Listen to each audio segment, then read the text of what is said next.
Day 7 of watching every film that has won Best Picture. Today I'm watching Cavalcade.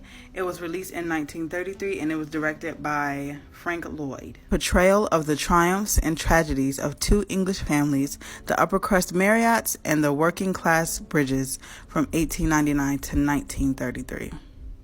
So I enjoy movies that chronicle over a period of time. By reading the synopsis, it kind of reminds me of Imitation of Life, which I believe came out around this time, if I'm not mistaken. If you've never seen Imitation of Life, go watch the 30s version, and I believe there's also a 50s version. Watch both of them because they're good and they're worth it. But anyway, I'll be right back. So this movie teetered on boring a little bit. It did not have to be 2 hours, but with that being said, it did feel fuller than the movies that I've been watching.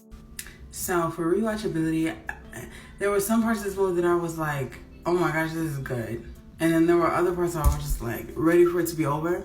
So I'm gonna say a 3. Rewatchability, I will watch this movie again. Story, I'm gonna go 4 out of 5. I like how the movie ended, how it started, even though there were catastrophic events in every chunk of time. I do think that it was done well. I do. Cinematography, there hasn't been a movie that the cinematography has standed out to me so far. So cinematography will get a 3 out of 5. And overall, I'm gonna give this movie a 4 out of 5. I thoroughly enjoyed this movie.